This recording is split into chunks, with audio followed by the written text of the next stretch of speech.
bagaimana internet di seluruh dunia bisa terhubung?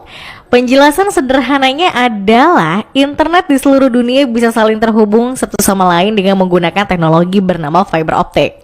Fiber optik ini adalah sebuah kabel serat yang terbuat dari kaca atau plastik dengan ukuran sebesar sehelai rambut. Selain itu, banyak juga yang menanyakan bagaimana internet bisa terhubung ke semua benua di dunia.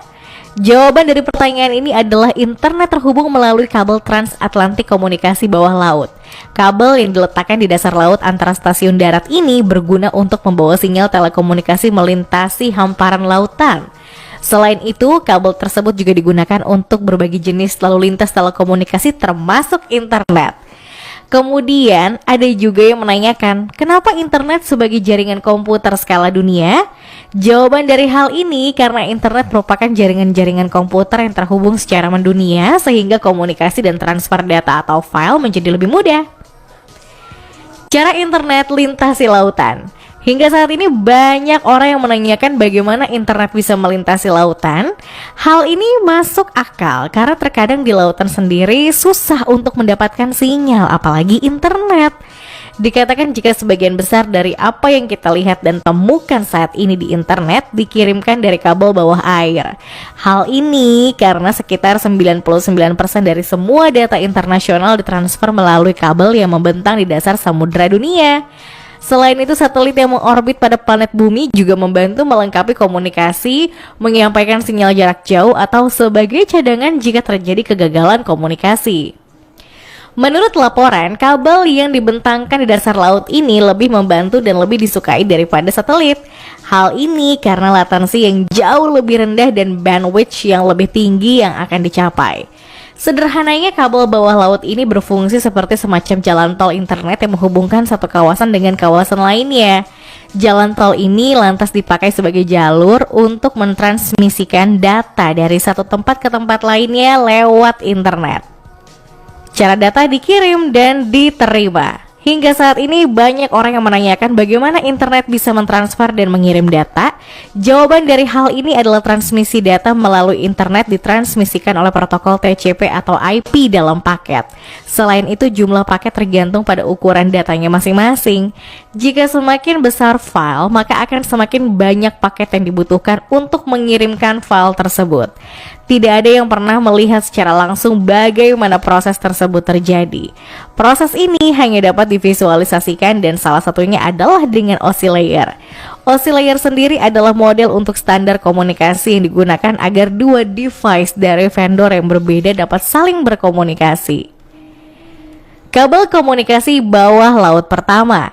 Sejauh ini, laut yang kita kenal sangat misterius ternyata menjadi andalan ketika kita ingin menggunakan internet. Hal ini karena semua internet yang kita pakai saat ini disalurkan melalui kabel yang dibentangkan di dasar laut. Dikatakan bahwa kabel bawah laut sudah berada di dalam sejak berabad-abad lalu. Menurut laporan, kabel fiber optik yang membentang dan menyambungkan komunikasi antar benua adalah buatan Rusia. Infrastruktur yang esensial bagi perkembangan ekonomi global itu setiap detik menghubungkan penduduk dunia. Meski begitu, kabel bawah laut pertama diletakkan oleh Jacob and John Watkins Bratt bersaudara di Agustus 1850. Kabel bawah laut pertama yang difungsikan sebagai penghubung telegraf itu melintasi Selat Inggris yang memisahkan Inggris dan Prancis. Hal yang mengejutkan adalah kabel antar samudra pertama di dunia dibuat tahun 1866 yang terbuat dari bahan perunggu. Kabel berbahan perunggu tersebut digunakan untuk mengirim telegram dan melintasi Samudra Atlantik. Bahan kabel komunikasi pertama. Kabel bawah laut umumnya selebar selang yang biasa digunakan untuk menyiram tanaman. Selain itu, filamen yang membawa sinyal cahaya pada kabel itu juga sangat tipis dengan diameter yang seukuran rambut manusia. Dikatakan jika serat tersebut dilapisi dengan beberapa lapisan isolasi dan pelindung. Kabel yang diletakkan lebih dekat ke pantai menggunakan lapisan pelindung ekstra untuk meningkatkan perlindungan. Kabel bawah laut tidak seluruhnya berada di dasar laut dan jika berada di dekat pantai, kabel dikubur di bawah dasar laut untuk memberi perlindungan. Sedangkan di laut dalam, kabel tersebut akan diletakkan langsung di dasar laut. Hingga saat ini kapasitas kabel yang digunakan untuk internet sangat bervariasi. Biasanya kabel yang lebih baru mampu membawa lebih banyak data daripada kabel yang dipasang 15 tahun lalu. Meski begitu, bahan kabel untuk komunikasi pertama dahulu sangat berbeda dengan yang ada saat ini. Menurut laporan, kabel tersebut terdiri dari 7 kawat tembaga yang masing-masing memiliki berat sekitar 26 kg per kilometer.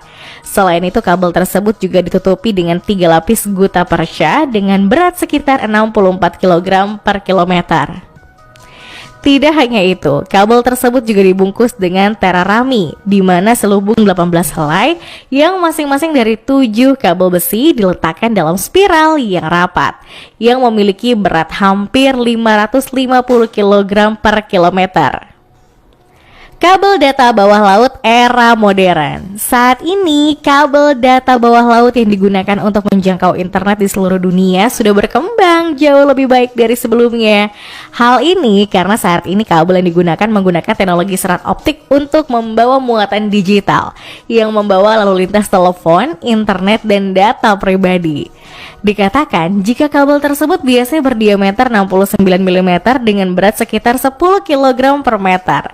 Meski begitu, ada juga kabel yang lebih tipis dan ringan yang digunakan untuk bagian perairan dalam. Di tahun 2010 silam, kabel bawah laut telah berhasil menghubungkan semua benua yang ada di seluruh dunia, kecuali wilayah Antartika. Dikatakan jika penggunaan kabel laut serat optik memiliki banyak keuntungan dibandingkan menggunakan digital microwave atau radio terestrial. Ia memiliki keterbatasan pada bandwidth, sehingga tren ke depan penggunaan kabel serat optik akan semakin banyak baik di darat maupun di laut. Meletakkan kabel optik bawah laut. Pada dasarnya, kabel bawah laut ini sudah didesain untuk melakukan pengoperasian di bawah laut. Dengan begitu dapat mengatasi tekanan laut dengan baik. Selain itu, jenis kabel ini juga sudah dapat membawa kapasitas data terabytes per detik dengan rata-rata usia sekitar puluhan tahun. Hal tersebut menyesuaikan dengan tempat di mana kabel itu diletakkan. Kabel ini juga memiliki perbedaan pada ketebalan, di mana kabel tipis digunakan untuk laut dangkal, sedangkan untuk kabel tebal digunakan untuk laut dalam yang biasanya memiliki kedalaman sekitar 6.000 meter.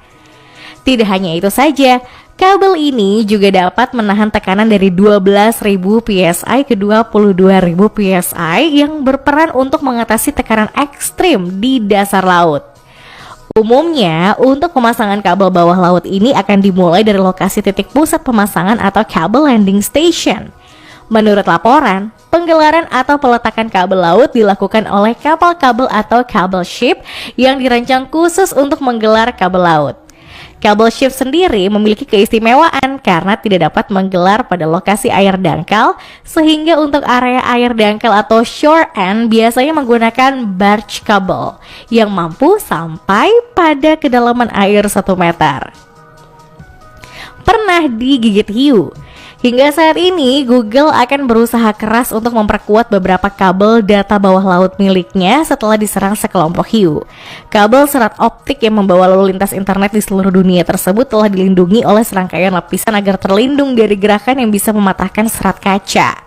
Seorang manajer produk cloud dari Google mengatakan bahwa pihaknya telah bermitra dengan beberapa perusahaan di seluruh Pasifik untuk memperkuat kabel optik miliknya dengan lapisan Kevlar yang biasa digunakan pada rompi anti peluru.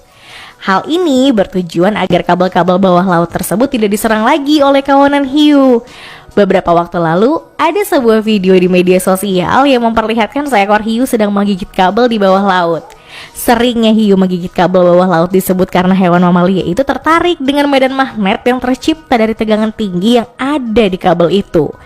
Dikatakan, jika sejumlah kabel serat optik milik Google itu adalah jalur internet di seluruh benua, terutama di seluruh Pasifik, dan merupakan inti dari internet. Menurut laporan, rute ini membutuhkan lebih dari 50 perbaikan setiap tahunnya